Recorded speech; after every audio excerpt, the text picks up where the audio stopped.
എല്ലാവർക്കും രേഖാസ് കിച്ചണിലേക്ക് ഒരിക്കൽ കൂടി സ്വാഗതം. ഞാൻ ഇന്ന് റെസ്റ്റോറൻറ്റ് സ്റ്റൈലിലുള്ള ഒരു ഡ്രാഗൺ ചിക്കൻ്റെ റെസിപ്പി ആയിട്ടാണ് വന്നിരിക്കുന്നത്. അപ്പോൾ ഇനി ആരും ഡ്രാഗൺ ചിക്കൻ കഴിക്കാൻ വേണ്ടിയിട്ട് ഹോട്ടലിലേക്കൊന്നും പോകേണ്ട ആവശ്യമില്ല. അടിപൊളി ടേസ്റ്റുള്ള ഡ്രാഗൺ ചിക്കൻ നമുക്ക് വീട്ടിൽ തന്നെ തയ്യാറാക്കിയെടുക്കാം. ഡ്രാഗൺ ചിക്കൻ ഉണ്ടാക്കാനായിട്ട് ഞാനിവിടെ 350 ഗ്രാം ബോൺലെസ് ആയിട്ടുള്ള ചിക്കനാണ് എടുത്തേക്കുന്നത്. ഇതുപോലെ നീളത്തിലാണ് നുറുക്കിയെടുത്തേക്കണത്. ഇങ്ങനെ നീളത്തിൽ നുറുക്കിയെടുക്കുന്നതാണ് അതിൻ്റെ കറക്റ്റായിട്ടുള്ള രീതി കേട്ടോ. ഒരു റിബൺ പോലെയാണ് നമ്മൾ നുറുക്കിയെടുക്കേണ്ടത്.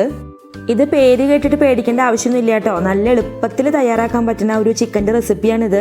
ഈ ചിക്കനിലേക്ക് നമുക്ക് 2 ടീസ്പൂൺ കുരുമുളക് പൊടി ചേർത്ത് കൊടുക്കാം. പിന്നെ ഈ ഡ്രാഗൺ ചിക്കൻ്റെ ഒരു പ്രത്യേകത എന്താണെന്ന് വെച്ചാൽ നമ്മൾ ഇതിലേക്ക് മുളക് പൊടി തീരെ ചേർക്കണില്ല കേട്ടോ. അത് കാശ്മീരി ചില്ലി ആയാലും ശരി, സാദാ മുളക് പൊടി ആയാലും ശരി, അത് രണ്ടും തീരെ ഇതിലേക്ക് ചേർക്കണില്ല. ഇതിന് ശേഷം 2 ടേബിൾ സ്പൂൺ കോൺഫ്ലവർ ഇതിലേക്ക് ചേർത്ത് കൊടുക്കുകയാണ്. 2 ടേബിൾ സ്പൂൺ മൈദയും കൂടി ഇതിലേക്ക് ചേർത്ത് കൊടുക്കേണ്ടത് കേട്ടോ. അപ്പോൾ 2 ടേബിൾ സ്പൂൺ കോൺഫ്ലവറും 2 ടേബിൾ സ്പൂൺ മൈദയാണ് ഇപ്പോൾ ഇതിലേക്ക് ചേർത്ത് കൊടുത്തേക്കുന്നത്. അടുത്തതായിട്ട് 1 ടേബിൾ സ്പൂൺ സോയാ സോസ് ചേർത്ത് കൊടുക്കാം. 1 കോഴിമുട്ട ഇതിലേക്ക് പൊട്ടിച്ചൊഴിച്ച് കൊടുക്കുകയാണ്. ആവശ്യത്തിന് ഉപ്പ് കൂടിയും ചേർത്തിട്ട് ഇതെല്ലാം കൂടിയിട്ട് നന്നായിട്ടൊന്ന് മിക്സാക്കി എടുക്കാം. ഇത് മിക്സാക്കി എടുക്കാൻ വേണ്ടിയിട്ട് ഇനി പ്രത്യേകിച്ച് വെള്ളമൊന്നും ഒഴിച്ചു കൊടുക്കേണ്ട ആവശ്യമില്ല. ആ കോഴിമുട്ടയും അതുപോലെ തന്നെ സോയാ സോസിൻ്റെ ഒക്കെ വെള്ളത്തിൽ നമുക്ക് ഇത് കറക്റ്റായിട്ട് മിക്സാക്കി എടുക്കാനായിട്ട് പറ്റും. ഇനി മിക്സാക്കി എടുത്തിട്ടുള്ള ചിക്കൻ ഒരു 15 മിനിറ്റ് നമുക്ക് റെസ്റ്റ് ചെയ്യാനായിട്ട് വെക്കാം. ഇനി അടുത്ത പരിപാടി ചിക്കൻ ഒന്ന് വറുത്തെടുക്കലാണ്. അതിനായിട്ട് ഒരു പാൻ ഗ്യാസ് സ്റ്റവിൽ വെച്ചിട്ട് ആവശ്യത്തിന് ഓയിൽ ഒഴിച്ചു കൊടുക്കുകയാണ്. ഞാനിവിടെ സൺഫ്ലവർ ഓയിലാണ് ഉപയോഗിക്കുന്നത്. നിങ്ങൾക്ക് ഏത് തരത്തിലുള്ള ഓയിൽ വേണമെങ്കിലും ഉപയോഗിക്കാം.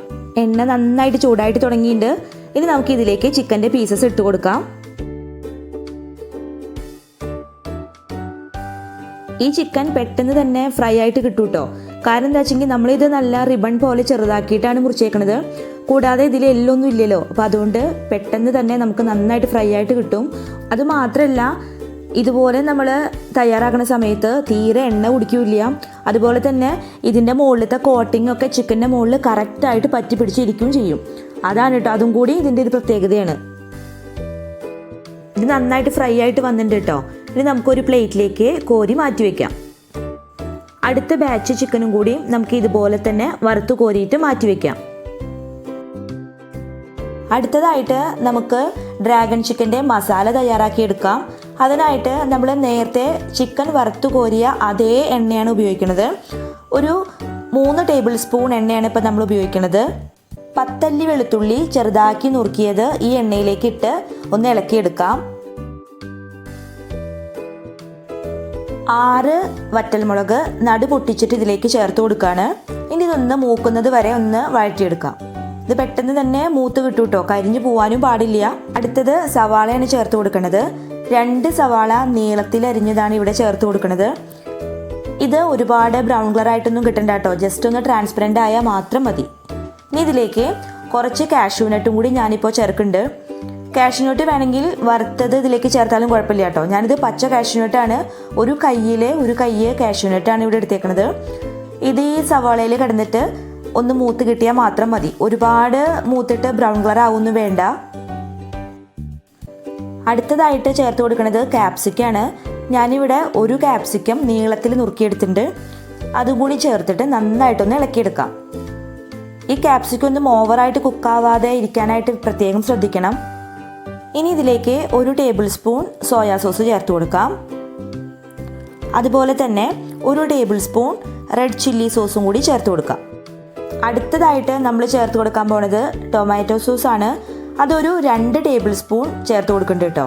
ഈ ടൊമാറ്റോ സോസിൽ നല്ല മധുരമുള്ളതാണ്. അതുകൊണ്ട് ഞാനിവിടെ എക്സ്ട്രാ വേറെ മധുരമൊന്നും ചേർക്കണില്ല. ചില ടൊമാറ്റോ സോസിൽ മധുരം കുറവാകും. അപ്പോൾ നിങ്ങൾ 1 ടീസ്പൂൺ ഷുഗറും കൂടി ഇതിലേക്ക് ചേർക്കണം കേട്ടോ. ഇപ്പോൾ ഇവിടെ അതിൻ്റെ ആവശ്യമില്ല, അതുകൊണ്ടാണ് ഞാൻ ചേർക്കാത്തത്. ഇനി എല്ലാം കൂടിയിട്ട് നന്നായിട്ട് മിക്സാക്കി കൊടുക്കാം. ഹൈ ഫ്ലെയിമിൽ വെച്ചിട്ട് വേണം കേട്ടോ ഇപ്പോൾ മിക്സാക്കി എടുക്കാൻ. അടുത്തതായിട്ട് ഇതിലേക്ക് ഒരു 2 ടേബിൾ സ്പൂൺ ചില്ലി ഫ്ലേക്സ് ചേർത്ത് കൊടുക്കുകയാണ്. നിങ്ങൾക്ക് എരിവ് എത്രയാണോ വേണ്ടത് അതനുസരിച്ചിട്ട് ഈ ചതച്ച മുളകിൻ്റെ പൊടി ചേർത്ത് കൊടുക്കാം കേട്ടോ. കാരണം നമ്മളിവിടെ വേറെ ഒരു തരം മുളക് പൊടിയും ഉപയോഗിക്കുന്നില്ല. അതുകൊണ്ട് നമുക്ക് എരിവിന് വേണമെങ്കിൽ ഇത് മാത്രമേ ചേർത്ത് കൊടുക്കാനായിട്ട് പറ്റുള്ളൂ. കൂടുതൽ എരിവ് ഇഷ്ടമുള്ള ആൾക്കാരാണെങ്കിൽ കൂടുതലായിട്ട് ചേർക്കാം. ഇതിൻ്റെ മസാലയ്ക്ക് ആവശ്യമായിട്ടുള്ള ഉപ്പും കൂടി ചേർത്ത് നന്നായിട്ടൊന്ന് വഴറ്റിയെടുക്കാം. ഇതൊക്കെ ചെയ്യണത് ഹൈ ഫ്ലെയിമിലാവാനായിട്ട് പ്രത്യേകം ശ്രദ്ധിക്കണം. ലോ ഫ്ലെയിമിൽ വെച്ചിട്ട് ഒരിക്കലും കുക്ക് ചെയ്യരുത്. ഇതിലെ ഗ്രേവി ഒന്ന് സെറ്റാക്കി എടുക്കാൻ വേണ്ടിയിട്ട് ഞാനിവിടെ മെഷറിംഗ് കപ്പ് കൊണ്ട് 1/4 കപ്പ് ചൂടുവെള്ളം ഇതിലേക്ക് ഒഴിച്ചു കൊടുക്കുകയാണ്.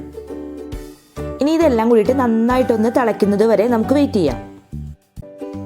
മസാല നന്നായിട്ട് തിളയ്ക്കാനായിട്ട് തുടങ്ങിയിട്ടുണ്ട്. ഇനി നമുക്കിതിലേക്ക് വറുത്ത് മാറ്റി വെച്ചിട്ടുള്ള ചിക്കൻ ചേർത്ത് നന്നായിട്ടൊന്ന് ഇളക്കിയെടുക്കാം. ഈ ചിക്കൻ്റെ മുകളിൽ മസാല മുഴുവനായിട്ട് പറ്റി പിടിച്ചിരിക്കണം.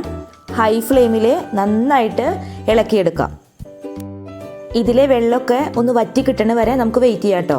ഞാനിവിടെ ഗ്രേവി ആയിട്ടുള്ളതല്ല, നല്ല ഡ്രൈ ആയിട്ടുള്ള ഡ്രാഗൺ ചിക്കനാണ് തയ്യാറാക്കിയെടുക്കണത്. ഇപ്പോൾ തന്നെ നല്ലൊരു സ്മെല്ല് വരുന്നുണ്ട്.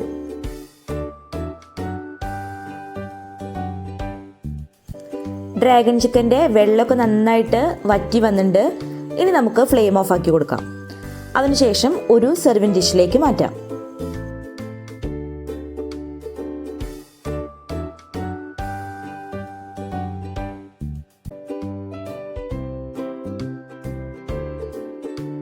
നമ്മുടെ റെസ്റ്റോറൻറ്റ് സ്റ്റൈലിലുള്ള ഡ്രാഗൺ ചിക്കൻ ഇവിടെ തയ്യാറായിട്ടിരിക്കുകയാണ്. ഇത് നല്ല ടേസ്റ്റാണ്. നിങ്ങളെല്ലാവരും ഇത് ട്രൈ ചെയ്ത് നോക്കി നോക്കണം. നിങ്ങൾക്ക് ഈ വീഡിയോ ഇഷ്ടമാവുകയാണെങ്കിൽ നിങ്ങളുടെ ഫ്രണ്ട്സിനും റിലേറ്റീവ്സിനൊക്കെ ഒന്ന് ഷെയർ ചെയ്ത് കൊടുക്കണം. ഇതുകൂടാതെ ചിക്കൻ വെച്ചിട്ട് ഞാൻ ഒരുപാട് ഡിഷുകൾ ഉണ്ടാക്കിയിട്ടുണ്ട്. അതിൻ്റെ ലിങ്ക് ഞാൻ ഡിസ്ക്രിപ്ഷൻ ബോക്സിൽ കൊടുക്കാം. നിങ്ങൾ എല്ലാവരും ഇതൊന്ന് ചെക്ക് ചെയ്ത് നോക്കി നോക്കണം. കൂടാതെ നമ്മുടെ വീഡിയോ കാണുന്ന ആരെങ്കിലും ഇതുവരെ നമ്മുടെ ചാനൽ സബ്സ്ക്രൈബ് ചെയ്യാത്തവരായിട്ടുണ്ടെങ്കിൽ എല്ലാവരും ഒന്ന് സബ്സ്ക്രൈബ് ചെയ്തേക്കണം. വീണ്ടും ഒരു അടിപൊളി വീഡിയോവുമായിട്ട് വരുന്നതായിരിക്കും. അതുവരേക്കും നന്ദി, നമസ്കാരം. Thank you for watching.